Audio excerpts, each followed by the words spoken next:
John சீனான்னு சொன்னாலே நம்ம எல்லாருக்கும் முதல்ல ஞாபகம் வருது WWE தான். ஹாலிவுட் ஒரு காமெடி ஹீரோவா மாத்தோன்னு யாராவது நினைச்சு பார்த்துருப்பாங்களா? ஆரம்பத்தில் ஆக்ஷன் படம் மட்டும் நடிச்சிட்டு இருந்த ஜான் சீனா ஒரு கட்டத்தில் தன்னோட சீரியஸ் இமேஜை உடைச்சு செம்ம காமெடி டைமிங்கோட ரசிகர்களை சிரிக்க வைக்க ஆரம்பிச்சாரு. இன்னைக்கு தேதியில ராக்கை விட ஜான் சீனாக்கு தனி ஃபேன் பேஸ் இருக்குன்னு கூட நிறைய பேர் சொல்றாங்க. இந்த வீடியோல ஜான் சீனாவோட பெஸ்ட் காமெடி மூவிஸ் பத்தி தான் பார்க்க போறோம். ஸோ வீடியோவை ஸ்கிப் பண்ணாம முழுசா பாருங்க. ஃபர்ஸ்ட் நம்ம லிஸ்ட்ல பார்க்க போற படம் ரிக்கி ஸ்டானிக்கி. 2024 இந்த படம் ரிலீஸ் ஆகிருக்கு. ஜான் சீனாவோட கெரியர்ல கண்டிப்பா மிஸ் பண்ணக்கூடாத ஒரு காமெடி படம் இது. கதை என்னன்னா, ஸ்கூல் டைம்ல 3 ஃப்ரெண்ட்ஸ் அவங்க பண்ண ஒரு தப்பை கவர் பண்றதுக்காக உண்மையா இல்லாத ஒரு ஃப்ரெண்டை உருவாக்குறாங்க. இவங்க உருவாக்குன அந்த ஃப்ரெண்டோட பேர் தான் ரிக்கி ஸ்டானிக்கி. இந்த 3 ஃப்ரெண்ட்ஸும் வீட்டில் போய் சொல்லணும்னா ரிக்கி ஸ்டானிக்கி கூட இருக்கும், ஆஃபீஸில் எஸ்கேப் ஆகணும்னா ரிக்கி ஸ்டானிக்கி. இது மாதிரி அவங்க பண்ற எல்லா தப்புக்கும் இந்த இல்லாத ரிக்கி ஸ்டானிக்கி ஃப்ரெண்டை யூஸ் பண்ண ஆரம்பிச்சாங்க. இதையே பல வருஷமா பண்ணி சமாளிச்சுட்டு இருந்தாங்க. ஆனா ஒரு ஸ்டேஜில் இவங்களோட பேரண்ட்ஸுக்கும் பார்ட்னருக்கும் டவுட் வந்துடுது. உண்மையிலே ரிக்கி ஸ்டானிக்கின்னு ஒருத்தர் இருக்காரா, அப்படி இருந்தா அவரை நேரில் கூட்டிட்டு வா அப்படின்னு இவங்கள்ட்ட சொல்றாங்க. இப்போ இந்த 3 ஃப்ரெண்ட்ஸ் என்ன பண்றதுன்னு தெரியாம அவசரத்துல ஒரு குடிச்சிட்டு சுத்துற நடிகரை காசு கொடுத்து ஹையர் பண்றாங்க. அவரு தான் நம்ம ஜான் சீனா.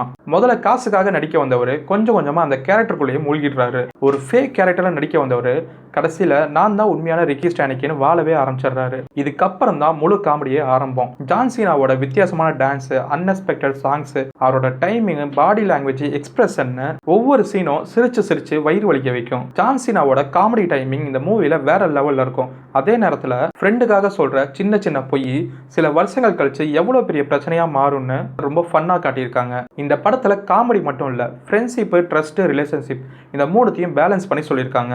வீக்கெண்ட்ல ஃப்ரெண்ட்ஸ் கூட உட்காந்து என்ஜாய் பண்ணி பார்க்கறதுக்கு ரிக்கி ஸ்டானிக்கி ஒரு நல்ல வாட்ச். ஜான் சீனா ரசிகர்களுக்கு இது ஒரு செம்ம ட்ரீட். அது மட்டும் இல்லாமல் இந்த படம் தமிழ் டப்லே அவைலபிளாக இருக்கு. நெக்ஸ்ட் நம்ம பார்க்க போற படம் பிளேயிங் வித் ஃபயர். இந்த படம் 2019 ரிலீஸ் ஆகிருக்கு. ஜான் சீனாவோட பெஸ்ட் ஃபேமிலி காமெடி மூவிஸ்ல இதுவும் ஒன்று. கதை என்னன்னா, ஒரு ஃபயர் ஃபைட்டர்ஸ் டீம் ஒரு காட்டுத்தீ ரெஸ்கியூ மிஷனுக்கு போறாங்க. அங்க 3 குழந்தைங்களை காப்பாத்துறாங்க. ஆனா அங்கதான் பிரச்சனையே. அந்த குழந்தைங்களோட பேரண்ட்ஸை கண்டுபிடிக்கிற வரைக்கும் அந்த 3 குழந்தைங்களை ஃபயர் ஸ்டேஷன்லேயே வச்சு பார்த்துக்கணும்னு அவங்களுக்கு ஆர்டர் கொடுக்குறாங்க. இங்கே தான் உண்மையான சேலஞ்சே ஆரம்பிக்குது. ஃபயரை கண்ட்ரோல் பண்ண தெரிஞ்ச இந்த டீமுக்கு இந்த 3 குழந்தைகளை கண்ட்ரோல் பண்ணவே தெரியல. ஜான் சீனா இந்த படத்தில் ஒரு ஸ்ட்ரிக்டான ஆஃபீஸராக வராரு. ரூல்ஸ், டிசிப்ளின், டைமிங் இதில் மட்டும்தான் அவருக்கு நம்பிக்கை. ஆனால் குழந்தைங்களுக்கு ரூல்ஸ்னா என்னன்னே தெரியாது. அப்படி ரூல்ஸ் இருந்தாலும் அதை அவங்க மீறுறாங்க. ஒருத்தன் ரொம்ப குறும்பு பண்ணிக்கிட்டே இருப்பான், இன்னொருத்தி கேள்வி மேலே கேள்வி கேட்டுக்கிட்டே இருப்பான், இன்னொரு குழந்தை அந்த ஸ்டேஷனையே பிளே கிரவுண்டா மாத்திடும். இதனால ஒவ்வொரு நாளும் புதுசா ப்ராப்ளம். அதை ஹேண்டில் பண்றதுக்கு ஃபயர் ஃபைட்டர்ஸ் படுற கஷ்டம், இதுதான் இந்த படத்தோட முக்கியமான ஹைலைட்டே. அதை ரொம்பவும் காமெடியா காட்டியிருப்பாங்க. ஜான் சீனாவோட சீரியஸ் ஃபேஸுக்கும் கிட்ஸோட இன்னசென்ட் கேயாஸ்க்கும் நடுவில் வர்ற காமெடி செம்ம ஃபன்னா இருக்கும். இந்த படத்துல சிரிக்க வைக்கிற சீன்ஸ் மட்டும் இல்ல, ஃபேமிலி, லவ், ரெஸ்பான்சிபிலிட்டி இதை பத்தின இம்பார்ட்டன்ஸையும் நல்லாவே சொல்லியிருக்காங்க. இந்த படத்தை கிட்ஸ் மூவி நினைச்சு ஸ்கிப் பண்ணிடாதீங்க. ஃபேமிலியோட உட்காந்து ரிலாக்ஸா பார்க்க வேண்டிய ஒரு ஃபீல் குட் காமெடி மூவி தான் இது. இந்த படமும் தமிழ் டப்ல அவைலபிளா இருக்கு, செக் பண்ணிக்கோங்க. நெக்ஸ்ட் நம்ம பார்க்க போற படம் ஜாக்பாட். இந்த படம் 2024 ரிலீஸ் ஆகிருக்கு. ஜான் சீனாவோட ஃபன்னியஸ்ட் ஆக்ஷன் மூவிஸ்ல கண்டிப்பா இந்த படத்துக்கு ஒரு இடம் இருக்கும். கதை என்னன்னா, ஃபியூச்சர்ல ஒரு வித்தியாசமான ரூல் வருது. அது என்னன்னா, லாட்டரியில ஜாக்பாட் அடிச்சவங்கள ஒரு குறிப்பிட்ட டைம்குள்ள கொண்டுட்டா அந்த ஜாக்பாட் அவங்கள கொன்னவங்களுக்கே மொத்தமா கிடைச்சிரும். அதனால ஜாக்பாட் வின்னர் ஆகிறவங்க ஒரே நாள்ல எல்லாரோட டார்கெட்டாவும் மாறிடுறாங்க. இப்ப நம்ம கதையில ஹீரோயினுக்கு அந்த ஜாக்பாட் அடிக்குது. அவங்களுக்கு என்ன நடக்குதுன்னே தெரியல. ஒரே நிமிஷத்துல எல்லாரும் அவங்கள அட்டாக் பண்ண ஆரம்பிக்கிறாங்க. அப்பதான் நம்ம ஜான் சீனாவோட என்ட்ரி. ஜான் சீனா இந்த படத்துல ஒரு ப்ரொஃபஷனல் பாடி கார்டு. அவரோட வேலை என்னன்னா, பிரைஸ் மணிக்காக ஹீரோயினை கொல்ல வரவங்க எல்லார்ட்டையும் இருந்து ஹீரோயினை உயிரோட காப்பாத்துறது. இதுக்கப்புறம் சிட்டி முழுக்க சேஸ், கன் ஃபைட்டு, எதிரிகள்ட்ட இருந்து எஸ்கேப், இதுதான் இந்த படம் முழுக்க நடக்குது. என்னதான் ஆக்ஷன் அதிகமா இருந்தாலும் இந்த படத்தோட ரியல் ஹைலைட் காமெடி தான். ஜான் சீனாவோட இன்னசென்ட் ரியாக்ஷன், டைமிங், எக்ஸ்பிரஷன், அப்புறம் அவர் ஹீரோயினுக்கு கொடுக்குற கவுண்டர்னு ஒவ்வொரு சீனும் நல்லாவே ஒர்க் அவுட் ஆகியிருக்கு. அதே நேரத்தில் பணத்துக்காக மனுஷங்க எவ்வளவு தூரம் போவாங்கிறதையும் ரொம்ப ஃபன்னாவே சொல்லியிருக்காங்க. Action, comedy, fast base entertainment இது 3 பிடிக்கும்னா ஜாக்பாட் உங்களுக்கு ஒரு செம்ம என்டர்டைன்மெண்ட் வாட்ச். இந்த படமும் தமிழ்ல இருக்கு, செக் பண்ணிக்கோங்க. நெக்ஸ்ட் நம்ம பார்க்க போற படம் ஹெட்ஸ் ஆஃப் ஸ்டேட். ஜான் சீனாவோட recent action comedy entertainment movie இது. கதை என்னன்னா, உலகத்திலேயே 2 முக்கியமான பெரிய தலைவர்கள். இந்த படத்தோட பிக்கஸ்ட் ஸ்ட்ரென்த் ஆக்ஷன் மட்டும் இல்ல, ஜான் சீனாவும் இட்ரிஸ் எல்பாவும் சேர்ந்து அடிக்கிற கவுண்டர் காமெடி தான். ஜான் சீனா ஃபேன்ஸ் கண்டிப்பா இந்த படத்தை மிஸ் பண்ணக்கூடாது. இந்த படமும் தமிழ் டப்ல அவைலபிளா இருக்கு. நெக்ஸ்ட் நம்ம பார்க்க போற படம் ட்ரெயின் பிரேக். 2015 இந்த படம் ரிலீஸ் ஆகிருக்கு. ஜான் சீனாவோட காமெடி கெரியர்ல ஒரு முக்கியமான டர்னிங் பாயிண்டா இந்த படத்தை சொல்லலாம். கதை என்ன, ஒரு பொண்ணோட லவ் லைஃபை சுத்தி தான் போகும். அந்த ஹீரோயினோட பாய் ஃப்ரெண்ட் கேரக்டரா வர்றவர் தான் நம்ம ஜான் சீனா.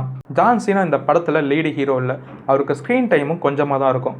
ஆனா அவர் வர்ற ஒவ்வொரு சீன்லயும் ஆடியன்ஸை சிரிக்க வச்சிருவாரு. இந்த படத்துல ஜிம்முக்கு உயிரை கொடுக்குற, பாடி பில்டிங்ல வெறியா இருக்கிற ஒரு சீரியஸ் பர்சனாலிட்டியா ஜான் சீனா வராரு. எப்பவும் டஃப்பான ஃபேஸ், ஸ்ட்ரிக்டான ஆட்டிடியூட், மசில்ஸ் தான் லைஃப்னு வாழ்றவர். ஆனா அவர் பேசுற ஒவ்வொரு டைலாகும் எதிர்பாராத விதமா காமெடியா இருக்கும். குறிப்பா ரொமான்டிக் சீன்ஸ்ல கூட ஃபேஸை மட்டும் ஃபுல் சீரியஸா வச்சுக்கிட்டு அவர் பேசுற டைலாக் எல்லாமே செம்ம ஃபன்னியா இருக்கும். அந்த deadpan comedy timing, expression எல்லாமே ஆடியன்ஸ் கிட்ட நல்ல ரெஸ்பான்ஸ் வாங்குச்சு. இந்த படத்துல அவருக்கு ஸ்கிரீன் டைம் கம்மியா இருந்தாலும் ஜான் சீனாவை எல்லாருமே நோட்டீஸ் பண்ணாங்க. இதுக்கப்புறம் தான் ஹாலிவுட் ஆக்டர்ஸ்க்கு ஒரு விஷயம் புரிஞ்சது, ஜான் சீனா ஒரு ஆக்ஷன் ஹீரோ மட்டும் இல்ல, அவர் காமெடிலையும் கலக்குவார்னு. இந்த படத்துக்கு அப்புறம் ஜான் சீனாவுக்கு comedy movies, family entertainment, action comedy movies நிறைய வாய்ப்புகள் வர ஆரம்பிச்சது. ஜான் சீனாவோட காமெடி ஜர்னிக்கு அடித்தளம் போட்ட ஒரு முக்கியமான படம் தான் இந்த ட்ரெயின் டிக். நெக்ஸ்ட் நம்ம பார்க்க போற படம் வெக்கேஷன் ஃப்ரெண்ட்ஸ். 2021 இது ரிலீஸ் ஆயிருக்கு. ஜான் சீனாவோட மோஸ்ட் அண்டர் ரேட்டட் காமெடி மூவிஸ்ல கண்டிப்பா இது ஒரு ஜெம். கதை என்னன்னா, ஒரு கப்பல் கொஞ்ச நாள் ரிலாக்ஸ் ஆகிறதுக்காக ஒரு வெக்கேஷன் போறாங்க. அங்க செம்ம கிரேசி கப்பிள்ஸா இருக்க ஜான் சீனாவையும் அவரோட ஒய்ஃபையும் மீட் பண்றாங்க. வெக்கேஷன் முழுக்க பார்ட்டி, அட்வென்ச்சர், ஃபன் எல்லாமே சேர்ந்து அவங்களுக்குள்ள ஒரு நல்ல நட்பும் உருவாகுது. வெக்கேஷன் முடிஞ்சதும் இதோட எல்லாமே முடிஞ்சிருச்சுன்னு நினைச்சிட்டு அவங்க வீட்டுக்கு கிளம்புறாங்க.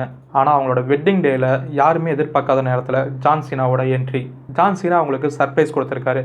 ஆனா அதுக்கப்புறம் அமைதியா நடக்க வேண்டிய வெட்டிங் முழுக்க கேயாஸா மாறிடுது. ஒரு பிரச்சனை முடிஞ்சிச்சுன்னா அடுத்த பிரச்சனை அடுத்து ரெடி ஆகிடுது. இந்த படத்துல ஜான் சீனாவோட கிரேசி ஐடியாஸ், ஓவர் கான்ஃபிடன்ஸ் இதெல்லாம் சேர்ந்து ஒவ்வொரு சீனையும் செம்ம காமெடியா மாத்திருக்கு. அவர் நல்லது பண்ணணும்னு நினைச்சு செய்யற ஒவ்வொரு விஷயமும் இன்னும் பெரிய குழப்பத்தை ஏற்படுத்தும். அதுதான் இந்த படத்தோட பிக்கஸ்ட் ஃபன். இந்த படத்துல காமெடி மட்டும் இல்ல, ஃப்ரெண்ட்ஷிப், மேரேஜ், ரிலேஷன்ஷிப் பத்தியும் சொல்லியிருக்காங்க. அதனால தான் இந்த படம் ரிலீஸ் ஆகி இவ்வளவு வருஷம் கழிச்சும் ஜான் சீனாவோட பெஸ்ட் பெர்ஃபார்மன்ஸ்னு இந்த படத்தை ரசிகர்கள் சொல்றாங்க. ஆக்ஷன் இல்லாம பியூர் காமெடியில ஜான் சீனா எப்படி கலக்குறாருன்னு பார்க்கணும்னா வெக்கேஷன் ஃப்ரெண்ட்ஸ் படத்தை கண்டிப்பா மிஸ் பண்ணாதீங்க. ஒரு காலத்துல சிரிப்பு கேரண்டின்னு சொல்ற அளவுக்கு ஒரு காமெடி ஆக்டரா மாறி இருக்காரு. அவரோட பிக்கஸ்ட் ஸ்ட்ரென்த் என்ன தெரியுமா? அவ்வளோ பெரிய பாடி, சீரியஸான ஃபேஸ், ஆனா அவர் கொடுக்கிற குழந்தை மாதிரி இன்னசென்ட் ரியாக்ஷன். இந்த கான்ட்ராஸ்ட் தான் அவரோட காமெடிக்கு உயிர் கொடுக்குது. நீங்க இது வரைக்கும் ஜான் சீனா நடிச்ச காமெடி மூவிஸ் எதுவும் பார்க்கலைன்னா இந்த லிஸ்ட்ல சொல்லியிருக்க படங்களை உடனே போய் பாருங்க. சிரிச்சு வயிறு வலிக்கிற அளவுக்கு என்டர்டைன்மெண்ட் கேரண்டி. இந்த லிஸ்ட்ல உங்களுக்கு பிடிச்ச படத்தை கமெண்ட்ல சொல்லிட்டு போங்க. Until by, Praveen Jai.